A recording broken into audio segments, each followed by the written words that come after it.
Siúr go daintas nó le manisteún na Corn Marsin anún chéana agus chun park an ládéarnach gunnig cheann Turk.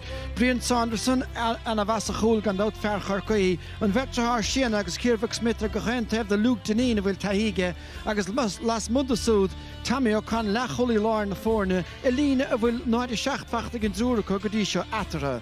I láir na parke taínim líon geile héirí Paul Hackney son taobh le óige Mikey Finn Farrógatá anna bhaith sé siúd. Agus an son lín le hosaigh tá captain na fórna Connolly Han an téas mó scór acu agus cúpla athhrú sa lína lán tas agus Shannon dúir Luke O'Farrell agus Padraig nó Páhaid go dain féinna tasnú is tigan son taobh le Cormac Bosang sa chúne. Chat fé rá éan Marsin well se mar bheith cosúdan mar a chluiste go sé bón sa chúil tainnim líon ag siúd agus las mochasúd Jack Sheehan mar Louis Jamie taithíige beidir go bheith siúd na churfíor Connolly Han tanóna. Arú déanacha sé an badra go bheith tasnú sa chúine agus tanóigi go láidir ar a bhrin Cian O'Connor, Cian Dunphy agus Peter O'Shea lá na parke ó sé ar fanial chorcaí faoi fethe im líana. Steach sa lína le hosaigh son, captain na fórna James O'Carroll Eric Lehan na scór na áráint réasúnta chom ag an seisiir tosaí go daon féin atara ach gan dát. sé Robbie O'Flynn an cíná ortha agus sa chúnéile sé Erwin náidir sé ón imirt an náidearnach. Nes mar sin cuircar éiste thar le Sam isteach an sagarí Mikey Finn an luas a geisiút spás a bhaintach a hénig tá peinte leis feachta an bhar lár parke. sé rinne sé go maith an bóta san bí beag an in spás os a chóir amach an son agus a réig leis chun an píos a spás sin chun buntáiste buintas agus crín galóir.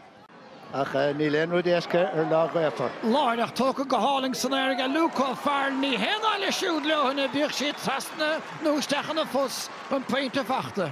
Sin an darna ceann do Luke an son agus bhí sé stigan sin sa chúine ar dheis agus in áíire bhí sé cliste galóir chun an slitar a chur san áid ceart agus choirigh an gcuil leis cheol isteach ar an tras. Go O'Farrell thar a bheith bredúil ráfeint an duinecha.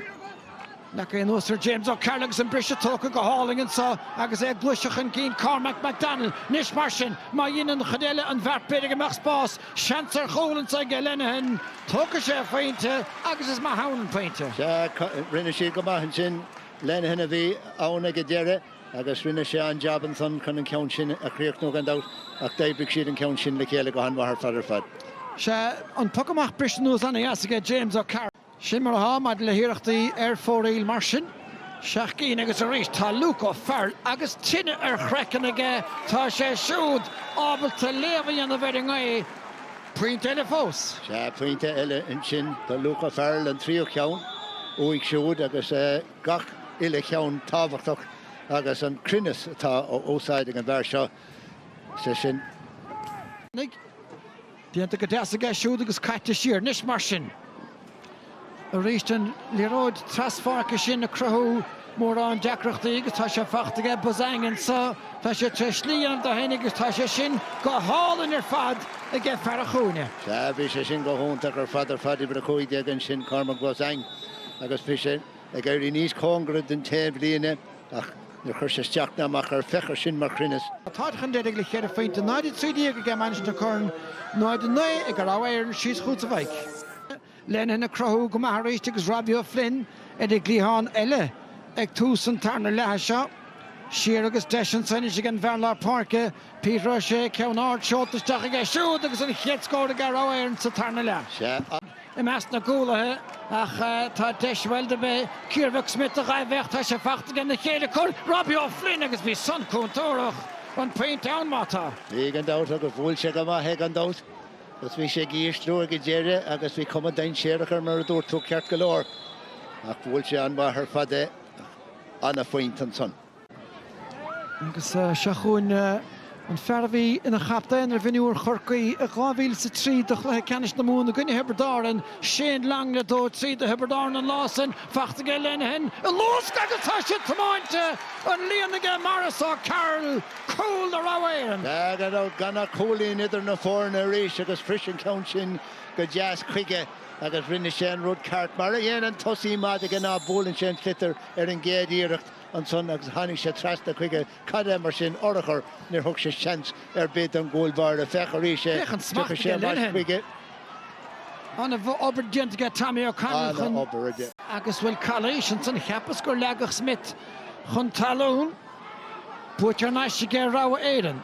Beidir go meach sanna nach náf sparna fós má chalín se tá ó Carroll tééis cool agus peinte gáilt ó hána séisteach. Gan dá pelní leon dáta go bhfuil sé taréis a bhhar a gáil ar cuasaí agus níl sé an barc a cúpla námad a an ceann sin amach chuige thug sé cúpla chuis céim leis an slitar agus díreach ar an drasta.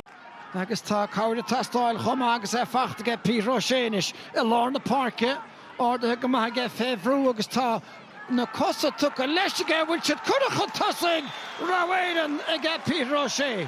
Ard scór ar fad an sin ó Peter sé fu sin chéad scór sa darna le sin an dar a scór uig siúd ceann fíorhabh go chuní de chur chun tosaigh. Nis an ré an úsáid an tosa a ge sé bóin an nuas a Robbie O'Flynn gafa go díalaige agus an fearla Parker McDonald an é Brian Sanderson nó cúile a haháile sin Sanderson a háláin a le héad a hans. Bhí cheans ann ceart go leir a le héad a cheans mar a dúirtú agus pas láimh álainn ó Robbie O'Flynn. Can é Parker chróca go ríiste go?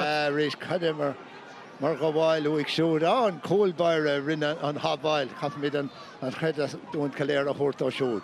As an brisin nún sciúr a fachtansa ag Mikey Finn a lí siar a dro chúlhénig an slitar go crain idir na cúlaí ag an Verlar Parke. An áir an tríú ceann ó Mikey Finn ceapan fu sé ceann harad a tab sin lua go leir sa céad le ceann eile hart ar den.